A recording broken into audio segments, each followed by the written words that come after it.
David never imagined that a simple decision to come home early would completely change the course of his life. After spending several days away at a work conference, he managed to catch an earlier flight and decided not to tell his wife, Sarah, about the change in plans. He wanted to surprise her. During the long drive home, he pictured her happy smile, the comfort of being back in his own house, and the feeling of finally relaxing after days of meetings and travel. The thought of seeing Sarah again kept him awake and energized throughout the journey. But the moment he stepped through the front door, something felt different. The house was quiet except for the faint glow of a television coming from the living room. At first, he assumed Sarah was still awake, or perhaps his longtime friend Mark had fallen asleep on the couch. Mark had been staying with him for several months after a painful breakup left his life in pieces. David and Sarah had welcomed him without hesitation because Mark was more than a friend. He was family. David trusted him completely and never questioned allowing him to stay in their home. As David quietly walked down the hallway, he expected nothing unusual. Instead, he stopped cold when he saw Sarah and Mark sitting together on the couch. They were not doing anything dramatic, yet the atmosphere between them immediately felt wrong. Their closeness, their expressions, and the way they interacted carried an intimacy that went far beyond friendship. Sarah looked relaxed and comfortable in a way David had not seen in a long time. Mark sat beside her as if he belonged there, sharing a private world that excluded everyone else. For several moments, David simply stood there in silence, unable to process what he was seeing. His mind searched desperately for another explanation, but none came. The more he watched, the more obvious it became that this was not a random moment. It felt familiar, practiced, and natural. That realization hurt more than anything else. This wasn't a sudden mistake. It was a connection that had been growing while David was away working long hours, traveling for business, and doing everything he believed was necessary to provide a stable future for his family. The betrayal did not strike him like lightning. Instead, it settled slowly into his chest, growing heavy with every second. Eventually, he stepped forward, making enough noise for them to notice his presence.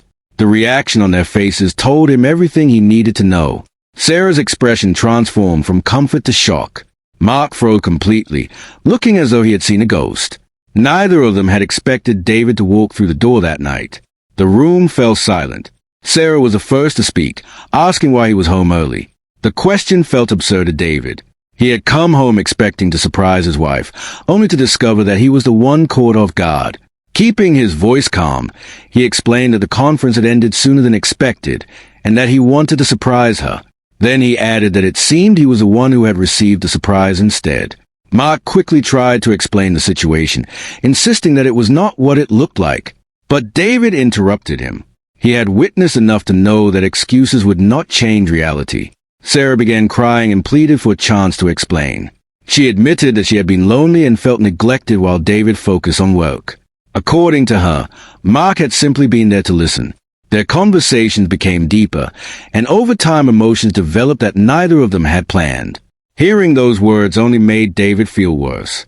He understood that relationships could face difficulties, but he believed there were honest ways to deal with those struggles. If Sarah felt alone, she could have talked to him. If she was unhappy, they could have worked through it together. Instead, she had turned to the one person David trusted most. When he demanded to know how long this had been happening, neither Sarah nor Mark could give a direct answer. Their hesitation revealed more than words ever could. David realized that what he was witnessing was a result of countless choices made over weeks or even months. Every conversation, every secret, and every moment of growing closeness had led to this point. Looking at Mark, David barely recognized the man standing before him. This was a friend who had shared important moments of his life, the friend he had supported during difficult times, the friend he had invited into his home when he needed help. Now that same friend stood there unable to meet his eyes. The trust that had taken years to build collapsed in a matter of minutes. David finally told Mark to leave immediately. Mark attempted to apologize, but David was beyond listening. He wanted him gone. A short time later, Mark packed his belongings and walked out the front door. The sound of that door closing felt like the end of an entire chapter of David's life. His best friend was gone, and the friendship would never be repaired. Sarah remained behind, devastated and desperate. She begged David not to throw away their marriage.